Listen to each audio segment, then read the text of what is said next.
guys, welcome back to another video. So I haven't shot a video in like I don't know, a week or two or something like that.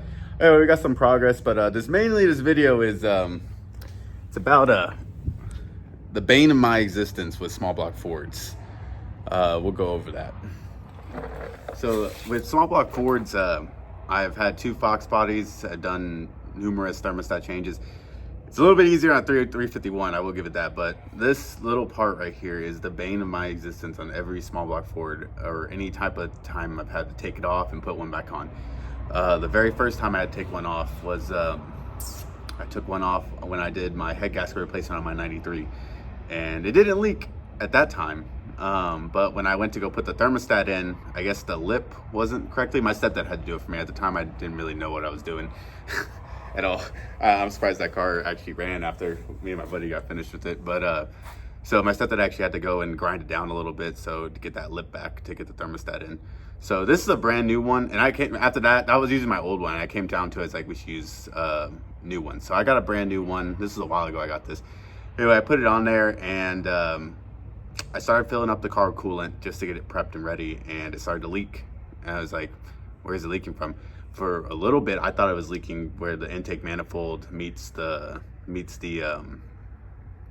cylinder head.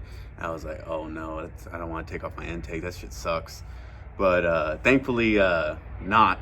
So I noticed I could actually see the water coming from the thermostat housing. So I pulled it off, and then I was like, well, I don't have a gasket on me, but I do have gray RTV, which is water for water pumps and stuff like that, liquids and stuff. So I sealed it up, put the thermostat in, and I used the gasket maker. I don't know if I got a bad seal or if I just didn't do it right. It was kind of fast paced when I did it, but I let it sit for like, I didn't let it cure the full 24 hours. It was like 3-4 hours. I was like, all right, I'm gonna throw some coolant in it. It leaked in the same spot. So I was like, all right, maybe this one's just a dud. I really don't know. Actually, looking at it now, it kind of looks like it's a little bit off center, right where it's leaking, where it was leaking from. It actually looks like it's, I don't know, you can tell it's rugged. Anyway, so I pulled off my my thermostat housing I used for my 302 heads chem intake. So I just redid that one. I used the gray RTV again also. So at this time I was very careful. I didn't like push it on there. I just put the bolts through, got it started, and then just slowly worked in the bolts until it freshly squeezed.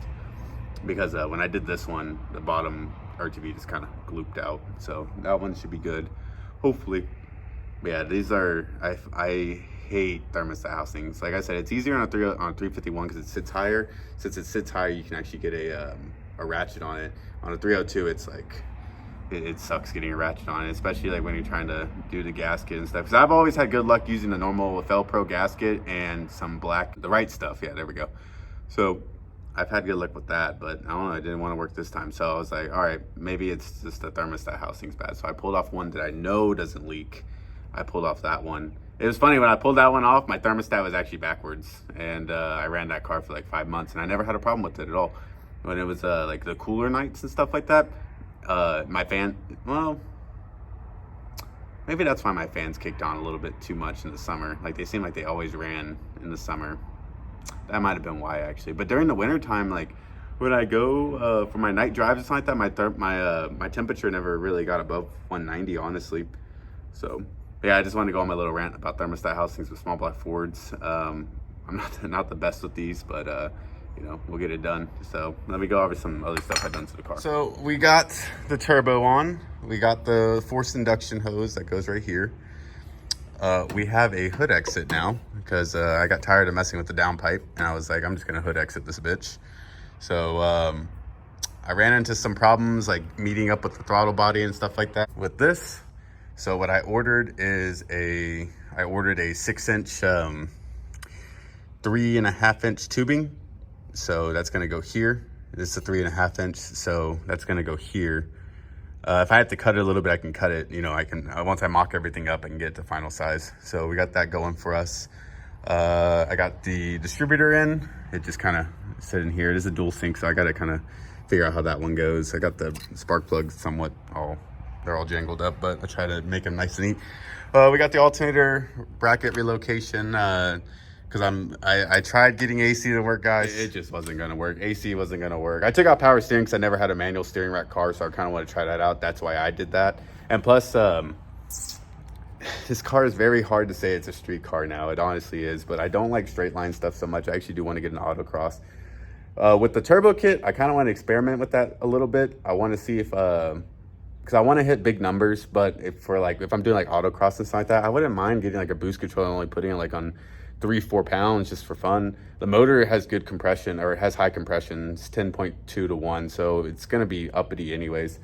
So I kind of want to try that out. I got full Maximum Motorsport suspension, so I just want to test it out. You know, that's what I want to do. But so yeah, AC wasn't gonna work. The lines were hitting everything that has to do with the turbo, so it's just gonna not work. I think I talked to a dude because I was talking about Cobra stuff, and he asked me about the Fox, and he says there's a company near him that does custom AC lines. So I was thinking like maybe just get the car running as it is now. Later down the road, figure out the AC situation, but we'll go from there. I think if I ran actual custom lines, it should be fine. So yeah, I can run it behind the fender well and stuff like that, so it gets out of the heat. So let's go continue on what we got. So we got, I can't remember if we showed in the last video, I got new fuel lines. So these aren't I still gotta, what's it called, tighten everything down, but I just got everything mocked up. This is kind of mocked up. I got the return line going out through this side because I cannot get it to fit with the feed line over there. So we got it going underneath the car, and then we'll go from there. So underneath the car, I got a behind bars, race cars, fuel cell, or it's a fuel tank. It's for this type of car, but it's sumped. So I know this isn't the best plumbing, but you know, bear with me. I just had to make sure. This is my first time doing aftermarket lines. So from what I've heard is that this pump right here, this MagnaFlow, you can just suck it up. So I have, like I said, nothing's like, I can still move everything. I'm still bending these lines to be flush. So it's not that big of a deal. But my pump situation, a actual bracket would probably be better, but I don't know. I don't trust myself welding something. And so I just got one metal clamp here. I'll probably put like 2 more metal clamps, probably around the filters. And then we'll go from there. And then I got a 90-degree going to the feed, and that goes all the way. I still gotta put it up in the thing, and then that's the return line right there. And then the return line is already kind of onto the thing right there. So the Cobra, it's healed. I don't know. I didn't really like.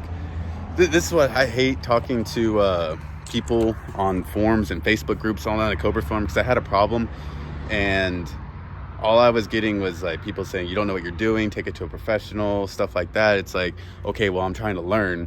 I'm having this situation and it's not doing it anymore. So basically what happened was I drove it to another place for work, and it started to smoke on me really bad. So, and it smelled like coolant, and I brought it back to the shop. But I never overheated. Never once did I overheat during that time. Brought it back to the shop, and it's just smoking up a storm, and the smoke's lingering too. And it's like, I just didn't know. So I kind of let it sit for a little bit. And then I noticed my radiator cap was leaking. So I was like, all right, that's weird. So the other day, last week, I took the car for a drive. It did overheat a little bit, but I brought it, I barely made it down the road, and I brought it right back. So I turned it off real fast, and then that's when I noticed my cap was leaking. So I just went to AutoZone real fast. I got a new cap, cleaned it all up to make sure it wouldn't leak again, and it doesn't smoke anymore. I burped the system, did everything right. It doesn't smoke anymore. It smokes on startup or on hot starts, but that's normal on these cars. But it doesn't smoke anymore. It doesn't smell like coolant anymore. It doesn't overheat. I'm having no loss of coolant. So it's like, I really thought it was a bad head gasket. And the only thing I kind of got, like the only info I really got on this so far is that maybe, like, I've never heard of this, but maybe the head gasket unseated itself and then somehow reseated itself. So I really don't know, honestly. I'm kind of confused on it. I'm just driving around. I'm not taking it far or anything. I'm just driving around town, stuff like that. If it overheats or something like that, I can get a tow truck and bring it back here. I'm no problem. But I mean, I've been beating the hell out of it. I like pull after pull after pull. I'm trying to get it to redo what it was doing, and I can't get it to do it. So it's like, I guess it's fine, honestly. I really do. So that's kind of interesting on that one. So, but yeah. Anyway, guys, this is kind of an update that's going on. We'll go from there. I'm trying to get some more work done today, get a little bit done tomorrow. Again, I got to go back to work. Still trying to get first start done by my birthday, but we'll go from there. So thank y'all for watching, and I'll catch you on the next one.